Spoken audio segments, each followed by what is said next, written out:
어떤 화면에서 들여다보자면 산다는 것은 선택의 연속이라 할 수 있습니다. 우리는 매일 그리고 매 순간마다 어떤 인생의 기로에서 한 길을 선택하고 걸어온 것이 오늘의 나를 만들고 것이고 내 주변 환경을 만들어낸 것이죠. 그런데 문제는 내가 선택하고 결정하는 것이 별다른 큰 영향이 없는 것이라면 대수롭게 넘길 텐데, 어떤 선택과 이 결정 앞에서는 내가 어떤 선택을 하고 결정을 하냐에 따라서 중대한 결과와 내 삶에 큰 변화를 줄 수 있기에 쉽게 선택할 수 없는 상황에 이를 때가 종종 있어요. 이럴 때를 가리켜 따라 세웁시다. 딜레마. 예, 무언가 선택을 해야 되고 결정을 해야 되는데 쉽게 선택할 수 없어서 고민하는 이 상황을 가리켜 딜레마에 빠졌다라고 이야기를 합니다. 그런 의미에서 우리의 삶은 지금까지 보편적인 어떤 딜레마 속에서 여기까지 살아온 것 아니겠습니까? 어려서부터 갖는 딜레마가 있죠. 엄마가 좋냐, 아빠가 좋냐. 이게 대답 잘해야지 상당히 피곤한 딜레마예요. 중국집에 가면은 짜장을 먹을 것이냐, 짬뽕을 먹을 것이냐. 또 여러분들 이 음식점 가서 냉면도 비냉이냐, 물냉이냐. 이게 한참 고민이죠. 그것뿐입니까?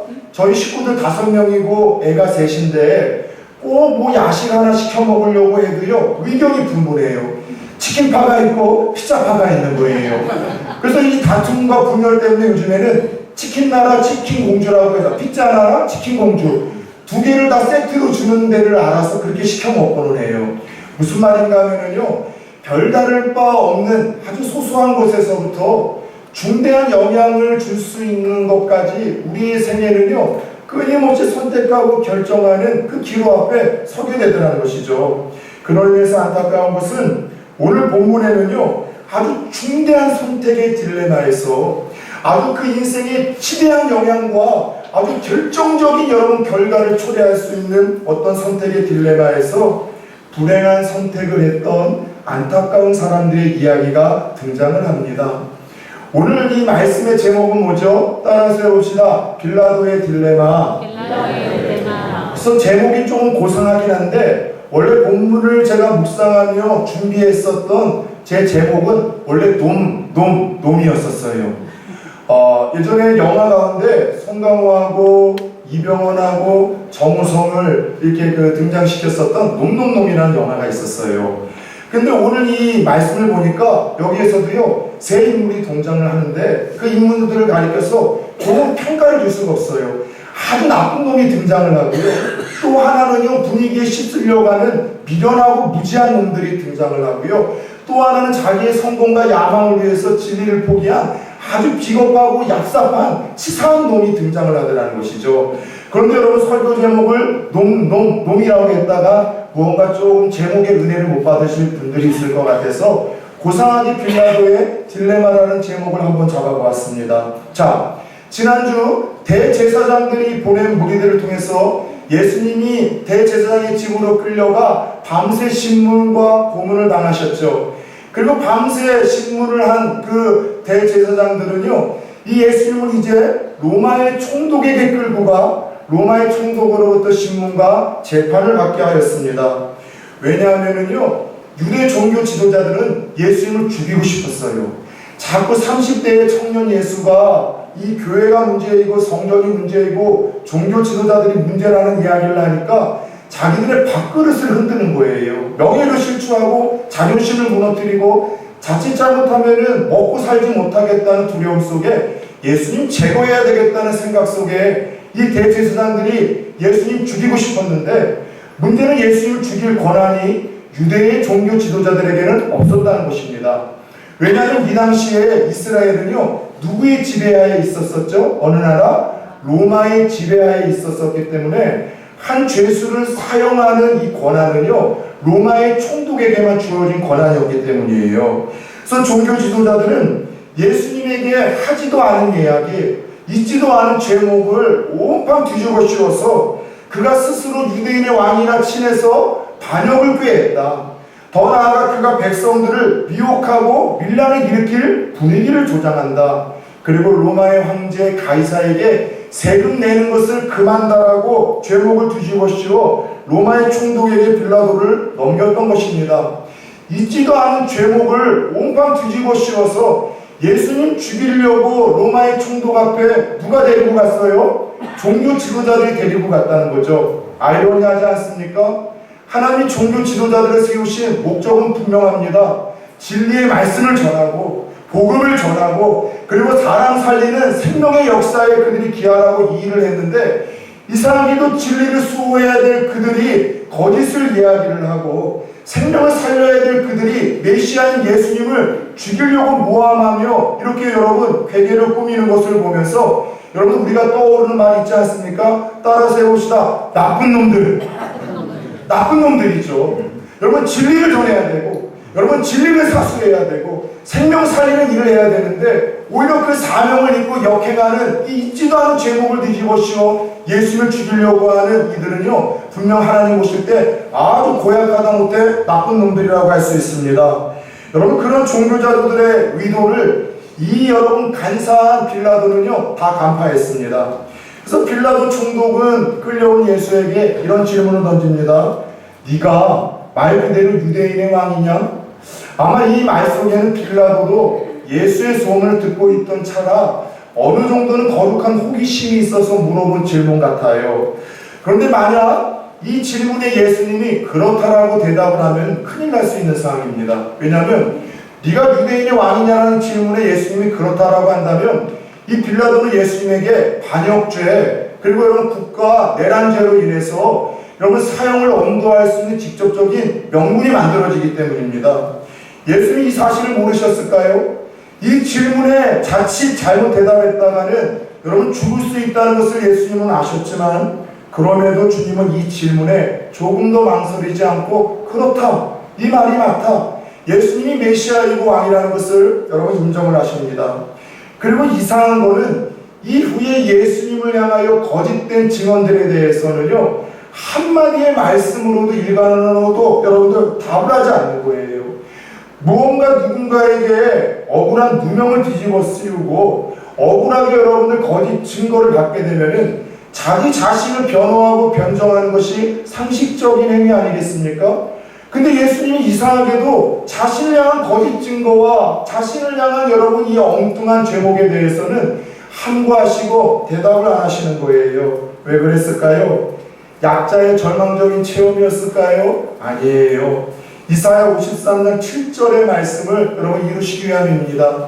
그가 곤욕을 당하여 괴로울 때에도 그의 입을 열지 아니하였으며, 마치 도수장에 끌려가는 어린 양과 같이 털 깎는 자 앞에서 잠잠한 양같이 그의 입을 열지 아니하였도다.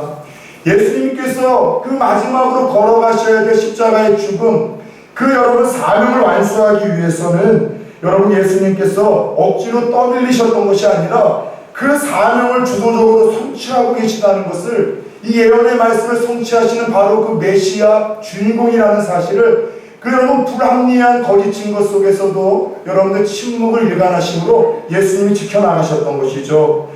구차한 변명을 수많은 거짓 증거 속에서도 하지 않는 예수님을 바라보며 빌라도는 감동을 받습니다.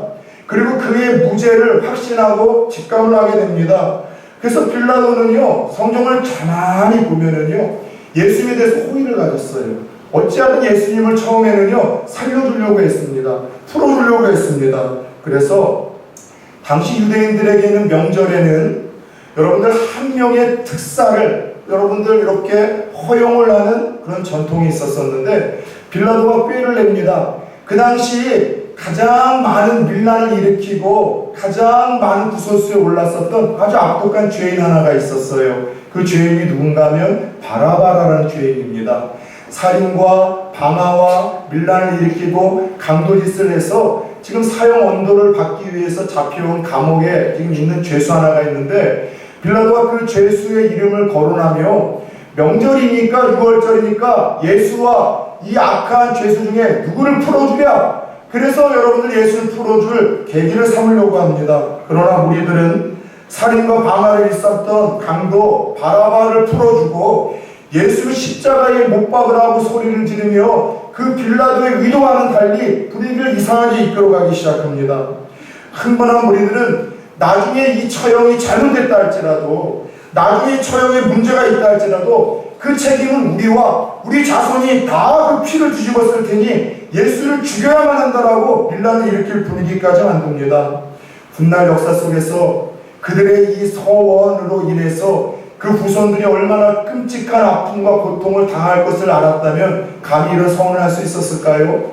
이 서원 후에 그들은 여러분들 그 무죄한 예수님을 죽이고 핏값을 온팡 뒤집어 쓴다는 서원대로 AD 70년경에 로마가 이스라엘의 쑥대밭을 만들기 위해서 쳐들어왔을 때 예루살렘에서만 유대인 110만 명이 나오게 됩니다. 어마어마한 수죠. 그것뿐이에요. 2차 세계대전 때 여러분 이유도 없이 여러분들 나치 지도자를 통해서 600만 명의 유대인들이 끔찍한 학살을 당하는데, 특별히 이 소수의 한 민족에게 끔찍한 이런 대량 학살이 일어나게 된 이유에 대해서 역사학자들과 신학자들은 그들이 무고한 예수님을 죽이며 그 책임, 핏값을 다 받겠다는 이 서원에 대한 여러분 결과라고 이야기를 합니다. 여러분 궁금한 거는 좀 이거예요. 지금 무죄한 예수님, 심지어 이방의 지도자였었던 빌라도도 알아보고 풀어주려고 했는데 왜 백성들은 그 예수님을 죽이라라고 소리를 지르고 여러분 예수님 죽이지 않으면 안 될 것 같은 여론과 분위기를 만들어 갔던 것일까요? 근데 더더욱 웃긴 것은 여러분들 이들이 어떤 이들인 줄 아십니까? 다른 것이 아니라 이들이요 일주일 전만 해도, 멀리 갈 필요도 없어요, 며칠 전만 해도 예수님이 나귀를 타고 예루살렘에 입성할 때 여러분들 종려나무 가지를 흔들며 호산나 호산나 다윗의 왕이여 우리를 구원하옵소서. 여러분 예수님이 들어오실 때 찬양을 하고 환호성을 치면서 예수님을 왕처럼 모셨던 이들입니다. 왜냐하면 그때 그들에게는 잘못된 기대감이 있었었죠. 예수님의 능력, 그분의 이 언변력, 그분의 이 기적을 일으키는 그 탁월한 어떠한 이제 마술과 같은 그런 권세를 통해서 로마의 압제로부터 자신의 민족을 해방시켜줄 어떤 그런 지도자를 생각을 했는데 자꾸 다른 행보를 걷는 거죠. 근데 여러분 결국 이거예요. 일주일 전에 똑같은 무리들이 똑같은 예수님을 향해서 찬양하고 환호성을 지르고 그렇게 영접을 했는데 며칠 새에 왜 예수님을 향해서 십자가에 못 박으라고 똑같은 무리들이 똑같은 예수님에게 이 난리와 소동을 일으켰던 것일까요? 다른 것 아니에요. 그 짧은 시간 속에서 철저히 계획된 종교 지도자들의 여러분 거짓 선동에 그들이 여러분 부안해동되었던 것이에요. 예수님을 어떻게 해서라도 제거해야만 하고 죽여야만 했었던 그 당시 종교 지도자들의 그 거짓된 선동에 조작된 다수의 여론과 분위기에 부안해동돼서 이들이 휩쓸렸던 것입니다. 전 이걸 보면은요 깨닫게 하시는 교훈이 좀 있어요. 하나만 물어봅시다. 여러분 사람이 이성적이고 신앙적인 존재들이라고 생각을 하십니까? 죄송합니다. 목회의 길을 걸어가며 사람 만나는 일을 수십 년 동안 주업으로 해오던 저로서 저는 사람이 이성적이고 신앙적이다는 답을 감히 못 내릴 것 같아요. 예, 사람은 이성적이고 싶어 합니다. 그리고 신앙적이고 싶어 하지만 그건 별개의 문제인 것 같아요. 신앙적이고 이성적인 존재가 아니라 제가 만난 사람들은요 감정적이고 관계 중심적인 인생들이더군요. 그래서 신앙과 이성이 여러분 뭐라고 이야기를 하든 내 감정이 뒤틀리면은요 그냥 돌아서는 거예요. 버려버리는 거예요. 등 돌리는 겁니다. 내 이성과 신앙이 어떠하든 내 감정만이 아니라 나와 가까운 사람, 내가 좋은 사람이 누군가를 여러분들 적으로 둔다면 나도 같이 적으로 둬요. 사람은 이성적이고 신앙적이고 싶어 하지만 철저히 감정 중심적이고 관계 중심적이에요. 그런데 만약 어떤 거에 대해서 내 감정이 상하고 내 어떤 가까운 관계에 여러분들 이러한 것을 떠나서 그것이 이성적으로 생각할 때 옳고 또 신앙적으로 생각할 때 하나님의 뜻이라고 생각해서 감정이 밟히고 자존심이 꺾이고 내 가까운 사람과의 관계가 흔들린다 할 때도 그 길을 걸어갈 수 있다면 그는 진짜 예수님 닮아가는 여러분 믿음의 사람이에요. 영적인 거인이라고 할 수 있겠죠. 사람들은요 믿음의 대상이 아니에요. 이걸 보면은요 누굴 믿을 수 있어요? 일주일 전만 해도 당신이 우리의 구원자입니다. 우리에게 자유와 기쁨을 줄 수 있는 분은 예수 당신뿐이라고 하던 이들이 똑같이 일주일 만에 당신은 죽어야만 한다라고 소리를 지르고 반란을 일으키는 걸 보며 따라서 해봅시다. 사람은 믿음의 대상 아니다. 옆에 분들하고 인사합시다. 사람 절대 믿지 마세요. 예, 절대 믿지 마세요. 특별히 자매들 교제하다가 오빠 믿지, 이거 믿으면 안 돼요. 이거 믿으면 안 돼요. 그리고 여러분들 누군가가 나 못 믿어요? 힘들수록 믿지 마세요. 사람 믿으면은요 실망과 상처만 받아요. 사람은 믿음의 대상이 아니라 성경을 보면 용서와 이해와 여러분들 사랑의 대상이 우리 사람일 뿐, 믿음의 대상은 예지합사 예나 지금이나 앞으로나 영원히 변치 않고 우리를 사랑하시고 우리를 놓지 아니하시고 포기하지 아니하신다고 하시는 그 예수 그리스도와 하나님과 성령님 그분들 뿐이라는 사실을 가슴에 새길 수 있기를 축원합니다. 결국 여러분들 이성적이지 못하고 신앙적이지 못하고 감정과 분위기와 조작된 여론에 이끌려서 그 예수님을 죽이자라고 데모를 일으키던 이 무리들을 향해서 우리는 미련한 놈들, 어리석은 놈들이라 일컬을 수 있지 않겠습니까?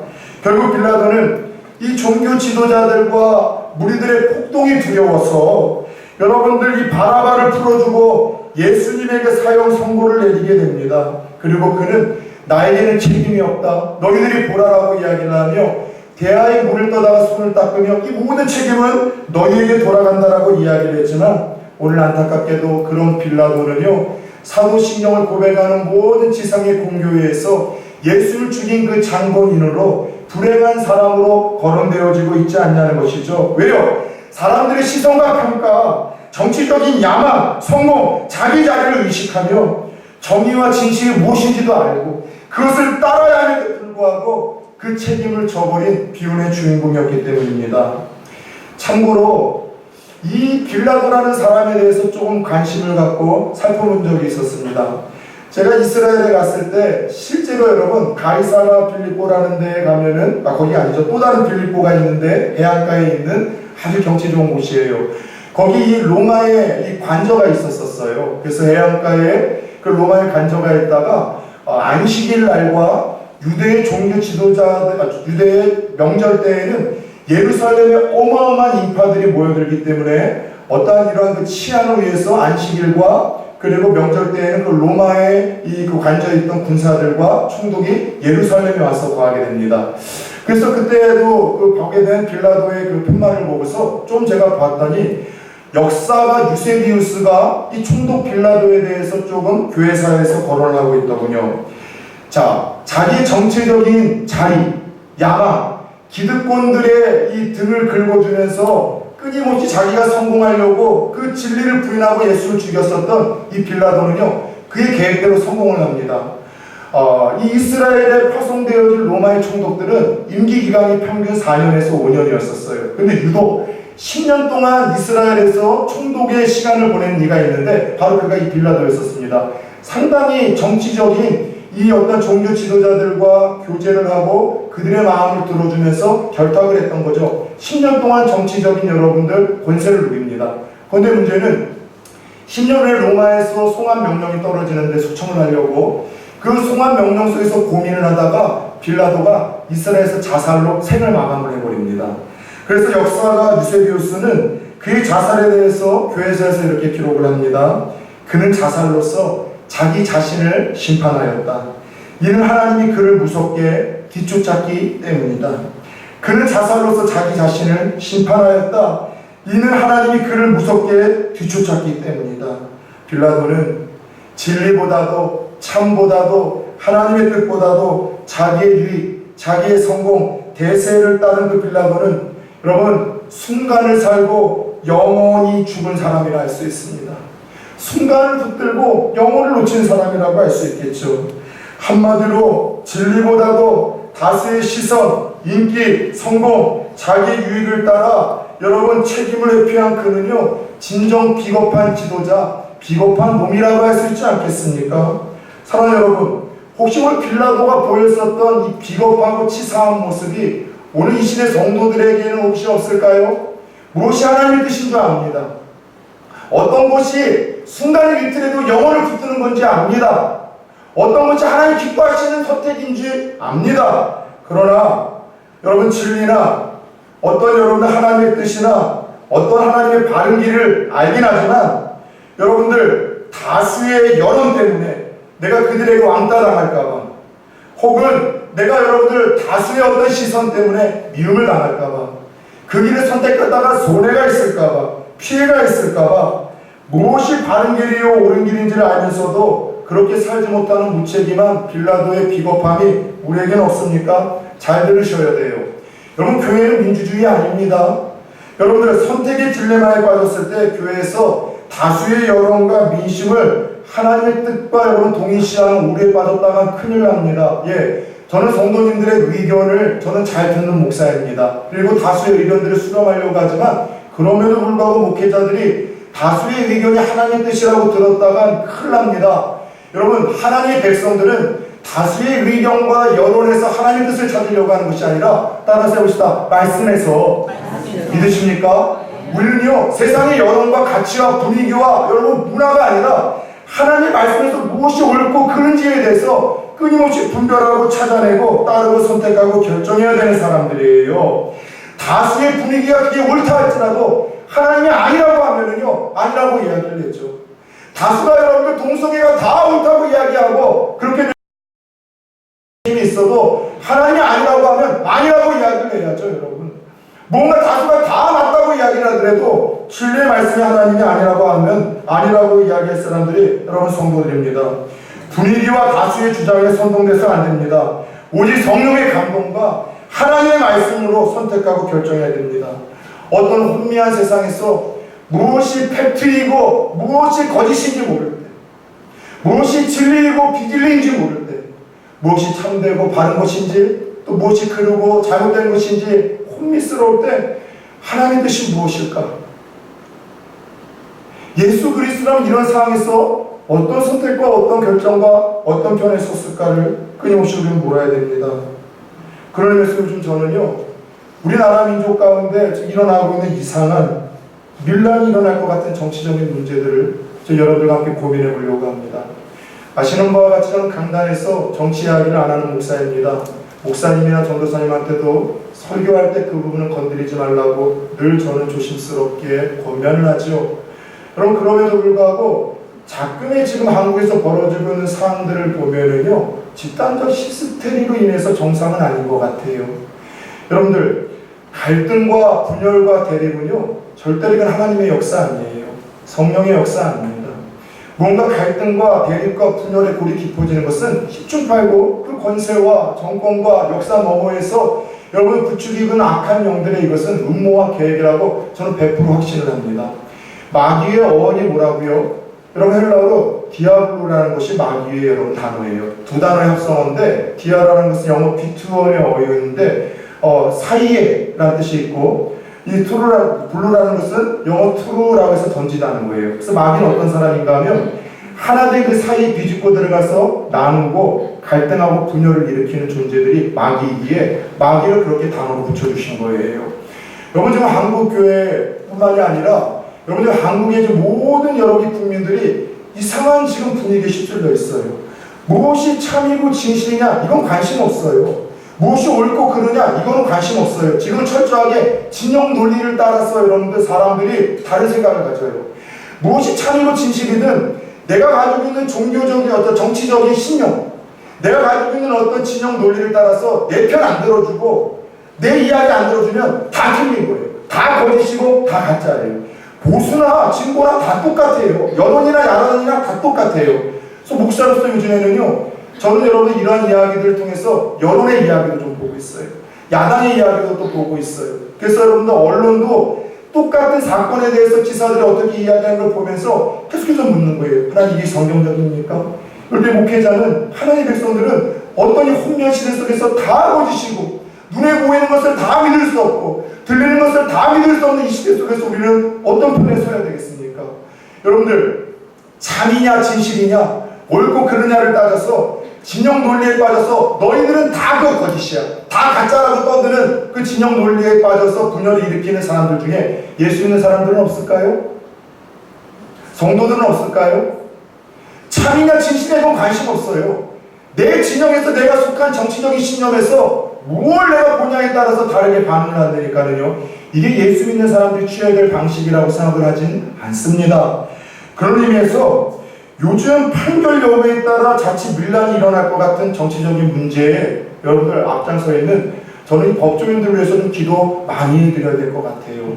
제 둘째 딸도 뭐 꿈은 어쨌든 거창하게 꾸는 거니까 판사의 길을 걸어가려고 꿈을 꾸는데 요즘에 자꾸 다른 길을 좀 가라고 권면을 하고 있어요. 왜냐하면 판사 너무 힘들 것 같아요. 무엇이 팩팅지에 대해서 고민하고 진리하고 판결을 내려도 다른 편에서는 그냥 진영 돌렸다 무조건 잘못했다고 이야기를 하니, 이 이야기를 하면 이쪽 편에서는 들고 일어나고 이 이야기를 하면 이쪽 편에서 틀렸다고 들고 일어나니 참 못할 것 같아요. 다수의 이야기와 여론의 분위기와 그런 강압 속에서 무언가 저는 이 시대의 법조인들이 잘못된 판단과 결정을 할까, 그것이 두려운 목사입니다. 성도들은 어떻게 해야 될까요? 여러분 기도하십시오. 하나님 법조인들이 여러분 분위기와 여론이 아니라 하나님 어떤 정치적인 자리와 야망을 위해서가 아니라 그들이 하나님 앞에서 선서한 대로 참과 진리를 따라서 옳고 그름을 따라서 분명하게 공의롭게 정의롭게 판단할 수 있도록 이 땅의 법조인들을 축복하여 주옵소서. 주옵소서. 공의와 정의가 무너지기 시작을 하면 법조계에서 그 나라의 위기가 와요. 이스라엘 백성들이 무너지기 전에 가장 두 가지의 여러분 문제가 있었었는데 우상 숭배와 정의와 공의가 무너지기 시작을 했어요. 여러분 오늘 우리나라 성도들 기도해야 돼요. 정치적인 진영 논리를 따라서 내가 주장하는 어떤 그 지도자, 내가 좋아하는 그 당을 따라서 다른 이야기를 했다가는요 싸워서는 안 됩니다. 기도해야 돼요. 하나님, 사람이 공의와 정의를 하나님 벗어났다 할지라도 그것까지도 섭리하시어 하나님의 뜻을 이루어주셔서 이 나라를 살려 주옵소서. 붙들어 주옵소서. 수많은 믿음의 성도들이 밤마다 새벽마다 산에서 기도하고 눈물로 기도해서 살려낸 나라입니다. 6.25 때, 일제시대 때 수많은 믿음의 성도들이 순교의 피를 흘려서 살려낸 나라인데 하나님 살려 주옵소서. 는 기도해야 될 줄 믿습니다. 특별히 부탁드리겠습니다. 제가 아까 이야기했던 것처럼 그 민감한 정치적인 이야기에서 교회에서 하지 않는 이유는 그거예요. 세상에서 늘 겉에는 시끄럽고 싸우게 되어지는데 교회에서까지 그 이야기를 들어야 되겠느냐? 그러나 지금은 분명히 우리가 분별을 해야 될 이유가 있습니다. 부탁드립니다. 교회에서 전도회에서 여러분들 혹시 부서에서 정치 이야기하고 있으십니까? 절대로 하지 마십시오. 여러분들 요번에 추석 명절 가족들과 친척들과 은혜롭게 보내고 싶습니까? 정치 이야기하지 마세요. 반드시 분열과 다툼과 무언가 여러분 평안함을 잃는 악한 영들이 틈타고 들어옵니다.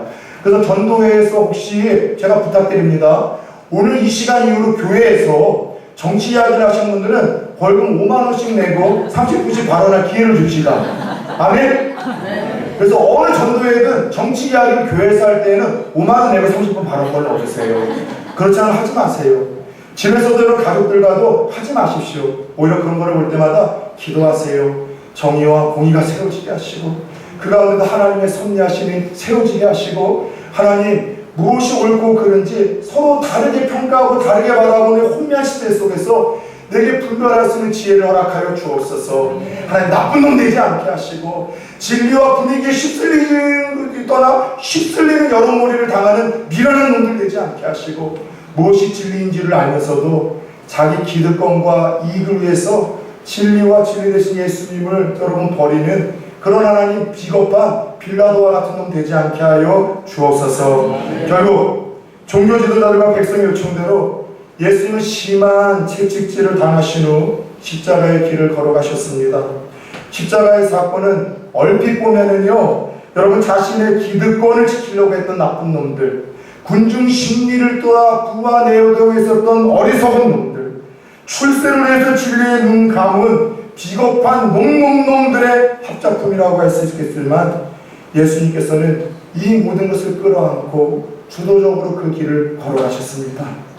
모든 것을 뒤집을 수 있는 능력이 있고 힘이 있으셨지만 우리를 위해서 구원을 위해서 묵묵히 그 십자가의 길을 걸어가심으로 주님은 구원을 완성하셨죠. 사랑하는 여러분, 희귀심의 무리를 선동하던 나쁜 종교자들처럼 사람들을 선동해서 불의를 이끌거나 내가 있는 논리로 잡아 이끌려고 했었었던, 나와 다른 논리가 있는 사람들은 배척을 하려고 했었었던 이런 모습들, 하나님의 말씀이 나에게 어떤 불이익을 줄 경우에는 그 말씀에 대적을 하고 반대를 하던 모습들 우리에게는 없었습니까? 분위기와 거짓된 선동에 이용당한 무리들처럼 분별력을 잃은 채 어떤 여러분 진영 논리로 세상의 모든 것들을 보고 판단하려고 했었던 그런 여러분들 어리석음은 없었습니까? 다수의 눈치를 보면서 무엇이 하나님 뜻이고 무엇이 진리인 줄을 알지만 내가 그로 인해서 내려놓아야 되고 포기해야 할 것들이 너무나 만만치 않아서 결국 다수의 이목을 두려워 옳지 못한 결정을 했었던 빌라도의 비겁한 모습이 우리에게는 없었는지요. 오늘 설교를 시작하며 우리의 삶은 선택의 연속이라는 말씀을 드렸습니다. 여러분들, 오늘 나의 삶은 어제까지 내가 선택한 삶의 결과라는 사실을 잊지 마십시오. 오늘 나의 삶은 어제까지 내가 선택한 그 삶의 결과일 뿐입니다. 오늘 나의 삶과 내 모습이 만족스럽습니까? 그렇다면 어제까지 좋은 선택을 하며 살아온 결과인 거죠. 그러나 만족스럽지 못하다면 혹시 잘못된 선택을 하며 살아온 결과가 오늘의 나와 내 상황을 만들었는지도 모릅니다. 예수 믿는 이들로서 여러분의 내일 삶은 어떠기를 원하십니까? 하나님은 여러분의 삶이 어떠기를 원하실까요?